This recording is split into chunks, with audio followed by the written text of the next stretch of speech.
Queridos amigos, sejam bem-vindos ao canal Videira Espírita. Meu nome é Cristina Brito, este é o programa Projeto 15 Minutos, o Céu e o Inferno, e aqui diariamente estudamos, por mais ou menos 15 minutos, o quarto livro da codificação espírita realizada por Allan Kardec, O Céu e o Inferno. Estamos na segunda e última parte desta obra, no capítulo 6. Kardec nos traz casos de criminosos, espíritos criminosos arrependidos. E no último caso deste capítulo, de Jacques Latour, Kardec termina com um estudo sobre o espírito de Jacques Latour. Vimos no último programa o início desse estudo e hoje vamos dar continuidade até o final deste estudo sobre Jacques Latour, que Kardec nos traz, que também é o final do capítulo 6, ok? Então vamos lá. Diz-nos o nosso codificador: muitas pessoas perguntaram que proveito se pode tirar das existências passadas, uma vez que não se lembram nem do que foram, nem do que fizeram. Não lembramos, não é? O que fizemos nas existências passadas, encarnados que estamos. Esta questão é completamente resolvida pelo fato de que, se o mal que cometemos está apagado, e se dele não resta nenhum traço no nosso coração, a sua lembrança seria inútil. Para que lembrar? Já está tudo resolvido, não é? Uma vez que não temos com que nos preocupar. Já o superamos, já reparamos, tudo certo. Nossa consciência está ok. Quanto àqueles males que tenhamos feito e não reparado ainda, dos quais não estamos integralmente corrigidos, conhecemos-los pelas nossas tendências atuais, pela nossa tendência egoística ou orgulhosa. Isto nos mostra que ali está o alvo para correção, para melhoria. Sobre estas é que devemos levar toda a nossa atenção. As tendências, mas nossas más tendências atuais. Lembrando aqui que a definição do verdadeiro espírita reconhece-se o verdadeiro espírita pela sua transformação moral, pelos esforços que fazem conter as suas más tendências. Basta saber o que somos, sem que seja necessário saber o que fomos.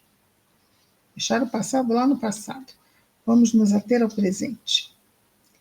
Quando se considera a dificuldade durante a vida da reabilitação do culpado, ou seja, daquele que errou, o mais arrependido, a reprovação da qual é objeto, deve-se bem dizer a Deus por lançar um véu sobre o passado.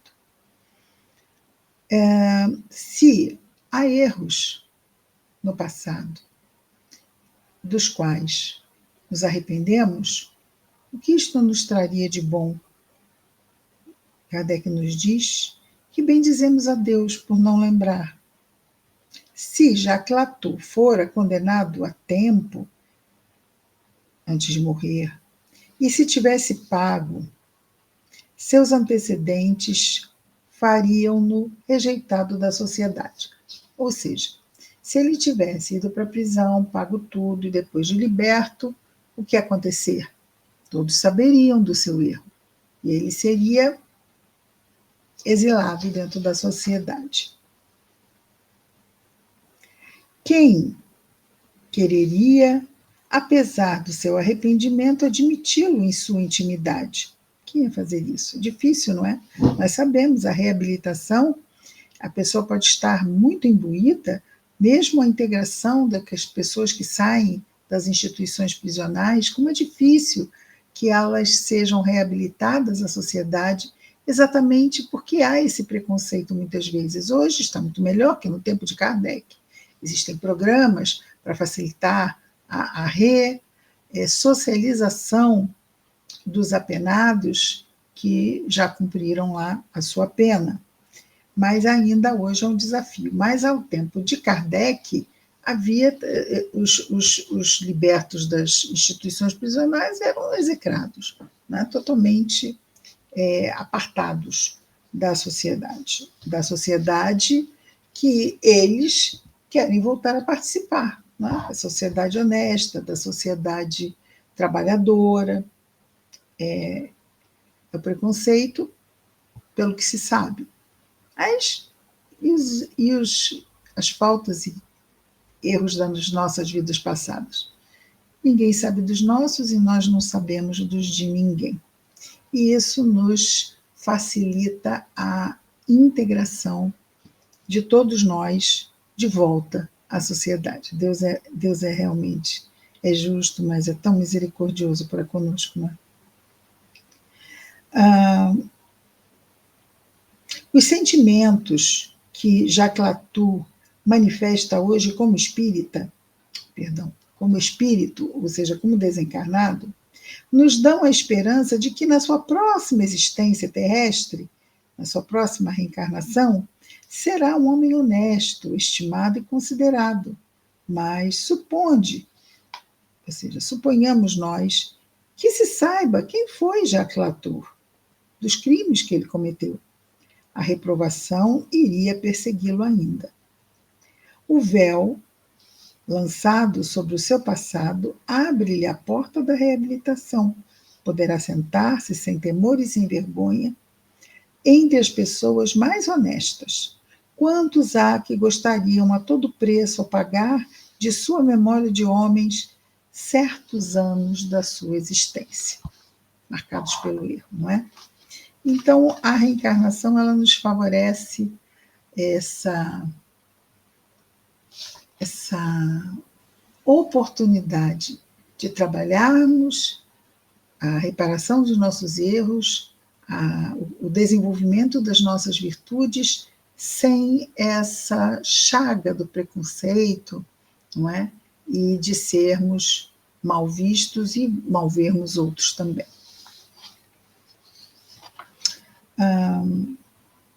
Que se encontre uma doutrina que se concilie melhor que esta, a doutrina espírita, com a justiça e a bondade de Deus. De resto, esta doutrina, a espírita, não é uma teoria, mas o resultado de observações. Não foram os espíritas que imaginaram a doutrina espírita. Eles viram, né, os espíritas viram e observaram as diferentes situações nas quais se apresentavam os espíritos, procuraram explicá-las, né, essas observações que fizeram. E dessa explicação saiu a doutrina. Se a aceitaram, esses espíritas, à época de Kardec, claro, capitaneados todos pelo próprio codificador Allan Kardec, aceitaram a doutrina espírita foi porque ela resultou de fatos e pareceu-lhes mais racional que todas aquelas outras doutrinas emitidas até este dia sobre o futuro da alma. Não se pode recusar a essas comunicações que vimos aqui, em todos esses capítulos da segunda parte, um autoensinamento moral. O espírito pode ser, deve mesmo ter sido ajudado em suas reflexões, sobretudo na escolha de suas expressões por espíritos mais avançados, aqui se referindo, claro, ao caso de Jacques Latour. Mas, em semelhante caso, estes últimos, ou seja, os bons espíritos, não assistem senão na forma e não no fundo, ajudando a expressar na forma, mas não os sentimentos de arrependimento, de remorso, tudo isto, de vontade sincera de se reabilitar, tudo isso é do espírito e não dos espíritos. Os espíritos só ajudam a que ele consiga expressar melhor as suas ideias. Isso eles podem sim ajudar. Então, os espíritos bons ajudam apenas na forma e não no fundo, e não colocam jamais o espírito inferior em contradição consigo mesmo. Claro, senão ficaria tudo uma confusão. Ajudam a que ele simplesmente possa se expressar, e nisso não há contradição. Puderam expressar em Latour, ajudá-lo a expressar a forma do arrependimento, mas não lhe teriam feito exprimir o próprio arrependimento contra a sua vontade. Que é exatamente o que ele tinha dito antes, com outras palavras agora. Porque o espírito tem o seu livre-arbítrio. Eles viam em Jacques Latour o germe de bons sentimentos, por isso ajudaram-no a expressar-se e aí contribuíram para desenvolvê-los ao mesmo tempo que chamaram sobre ele a comiseração. Então, está aí, né? A ajuda dos bons espíritos. Quanto melhor ele pudesse se expressar, melhor os encarnados entenderiam a sua real situação e poderiam ajudá-lo com as preces, que vimos aqui largamente neste capítulo, como os espíritos necessitavam e agradeciam as preces, não é? Que há de mais comovente, continua Kardec, de mais moral, de natureza a impressionar mais vivamente que o quadro deste grande criminoso arrependido, o nosso Jacques Latour, exalando o seu desespero e os seus remorsos, que no meio de suas torturas, perseguido pelo olhar incessante de suas vítimas, eleva o seu pensamento a Deus para implorar a sua misericórdia, a misericórdia de Deus. Não é um salutar exemplo para os culpados, estimulando-os a também fazer o mesmo, não é? Compreende-se a natureza de suas angústias. Elas são racionais, terríveis, embora simples e sem encenação fantasmagórica. Então, ele está ali, está naquelas comunicações uma cena de boa expressão, mas totalmente autêntica. E ele continua dizendo-nos: poder-se-ia admirar, talvez, de uma grande mudança num homem como Latour, mas por que não se arrependeria? Por que não haveria nele uma corda sensível vibrante? O coração, não é? O culpado seria, pois, para sempre votado ao mal? Nós sabemos que não, não é? Lei do progresso. Não chega o momento em que a luz se faz em sua alma? Esse momento chegara para Latour. Está precisamente aí o lado moral de suas comunicações. É a inteligência que ele tem da sua situação. São os seus lamentos, seus projetos de reparação, que são eminentemente instrutivos. Que se acharia de extraordinário em que se arrependesse sinceramente antes de morrer, que dissesse antes o que disse depois? Disso não se tem numerosos exemplos? Porque se ele tivesse dito antes, não teria sido sincero. Estaria simplesmente ali cumprindo algum tipo de ritual, na esperança de que depois tudo se resolvesse, porque antes de morrer, eu me arrependo. Mas da boca para fora, para garantir, né, para receber lá a liberação da extremoção, e aí chega do lado de lá e sofre igualmente. Então, na hora certa, quando ele estava preparado, ele reconheceu o erro, se arrependeu e nisso entregou-se a Deus. Um retorno ao bem, antes da sua morte, passaria aos olhos da maioria de seus semelhantes por fraqueza. A sua voz de além-túmulo, no entanto, é a revelação do futuro que os espera. Os maus veriam uma fraqueza em ele se arrepender do mal feito.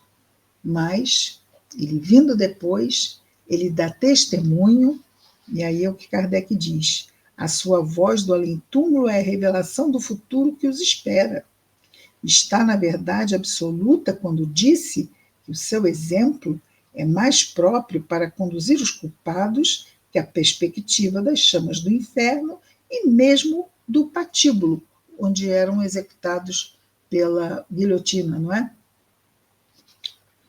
Tendo as suas cabeças decepadas. Então, que essa fala do além-túmulo causaria mais efeito do que as visões do inferno, as ameaças de um inferno, ou mesmo de enfrentar a sentença de morte.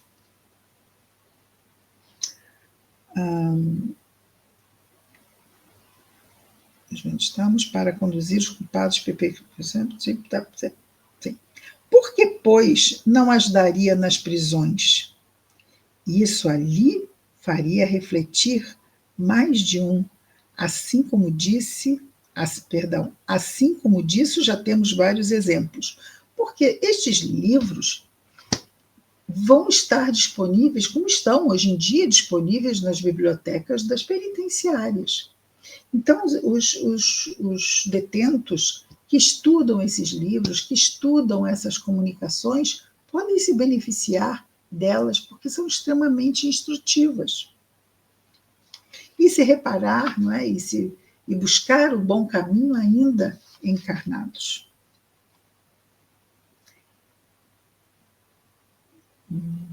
Isso ali faria refletir mais de um, assim como disso temos vários exemplos.